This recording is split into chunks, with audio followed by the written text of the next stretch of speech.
Both Dani and Andre come clean about them hunching one another.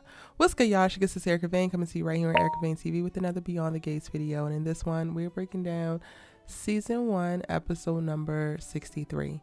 If you're new here, hit that subscribe button and turn your bell notifications so you don't miss out on any of my Beyond the Gates content and conversations. And I'm gonna start with saying I'm sorry, y'all. This video is so late. I am very much so behind, but I am catching up and I should be caught up by June 6th and posting again in real time. I should also have the next week on the Beyond the Gates for y'all. I got y'all. Thank you so much for still rocking with me.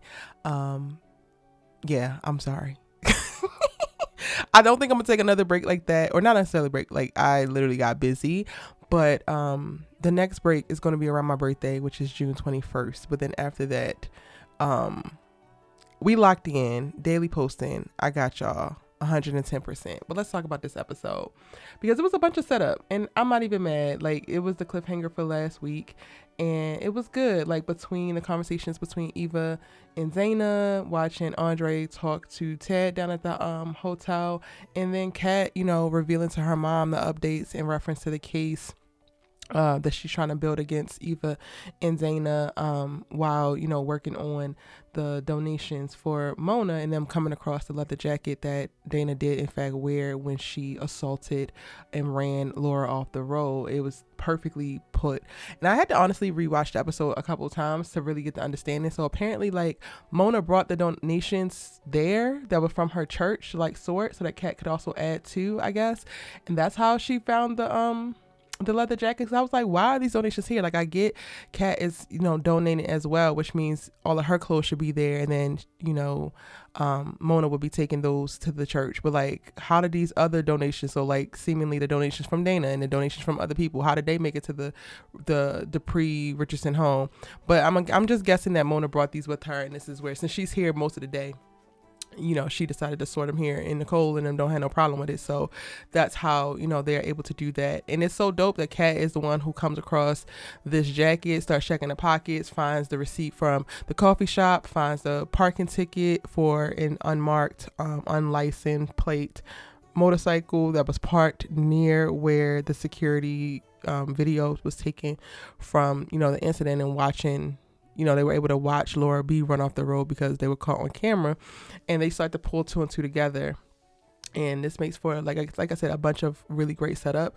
Thought it was dope that Kat initially was lying in reference to, like, when Nicole walked in while they were talking, and she was revealing to Mona that Dana was at the hotel. She didn't tell her mama that, but she did, go and tell her, like, I think that Dana is the one who went into Laura's room. I think that she did X, Y, and Z. And now not Laura, and now Nicole is on board. And this is dope because it also gives her something to do. It gives her a way to kind of, like, fight back.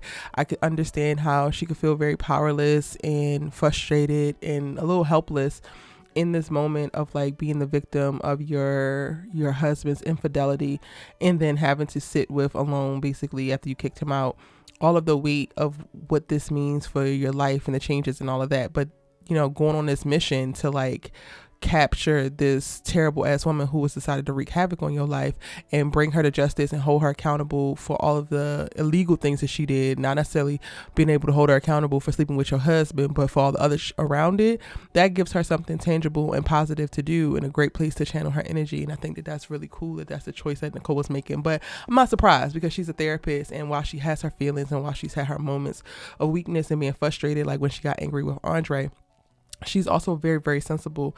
And, I love this. I love that she's able to get on board with Kat in this, and they can, like, work for that, and she can feel very, very supported by Kat. Not to say that Martin is not supporting her, but Kat going this hard, I know, feels really, really great, because in addition to Kat, like, just wanting to hold these women who have infiltrated their lives accountable, she also is really just standing up for her mom, and she understands how much her mom has hurt, and she's been there to not only wipe her tears away and let her cry on her shoulder, but, fighting all the battles that, Nicole hasn't seen in her honor, in her name. And I think that that's so dope.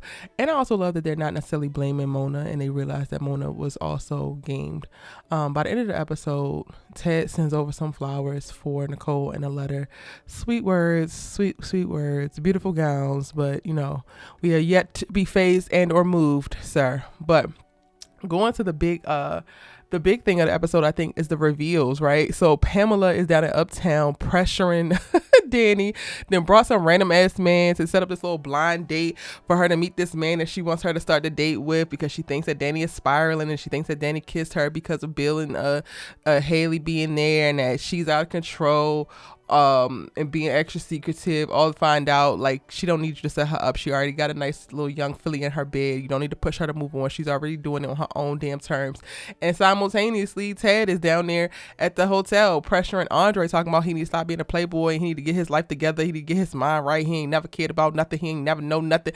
Only for him to be like, all right, damn, here, Dani.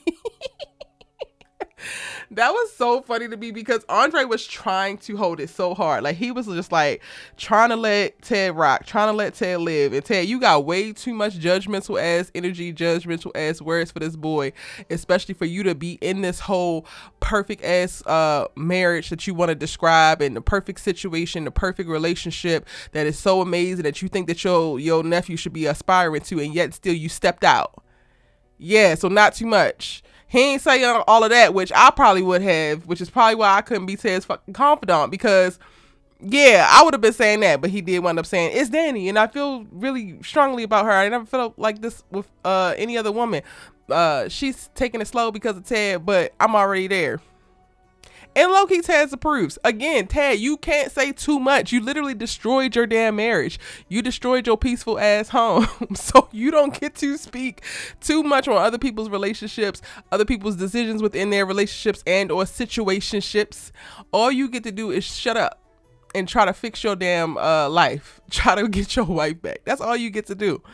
And I thought that the going back and forth between Dani and Pamela, and then Ted and Andre, while they both are revealing unwillingly, like they were literally forced to reveal this to these two people who they confide in.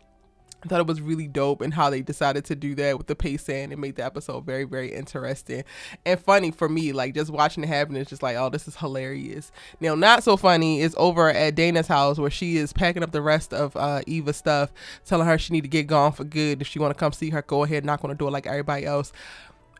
Every freaking episode since the big ass blow up has literally given me more and more evidence that this is not this girl's mama. Because how are you discarding this girl so easily, so just relentlessly, all because of what? Because she wanted you to not even don't reveal that she's Ted's daughter, but just not to reveal it in the way that you were, because it was about to blow up everybody's damn life in their anniversary party, and you feel so damn betrayed by that. Meanwhile, you are out here attempting to take people's lives, Dana, and you're looking this girl, supposedly your daughter, in the face, stuck on stupid about a betrayal that ain't even a betrayal. She about to show you betrayal, and that was the best part of the episode for me. Eva sneaking back in after she takes the key from her, and she goes and she gets I think it's the bag with the helmet in it, that she wore. And that's exactly what she get. You decided to alienate your daughter. This is what alienation look like. This is what it looks like for her to damn turn on you. This is what it looks like for her to hold your ass accountable. Because why you so concerned about her betraying you, let's talk about how you betray her. And that's pretty much it, y'all. Let me know what you thought about the episode in the comment section down below. If you behind just like me, then go ahead and post your thoughts. You can even tell me, what took you so long? Just hit that like button for me, because it helps me out so much on the channel. And again, I am posting all of my videos to catch up, and I'm not going to miss one. So let's go ahead and watch episode 64 breakdown right now.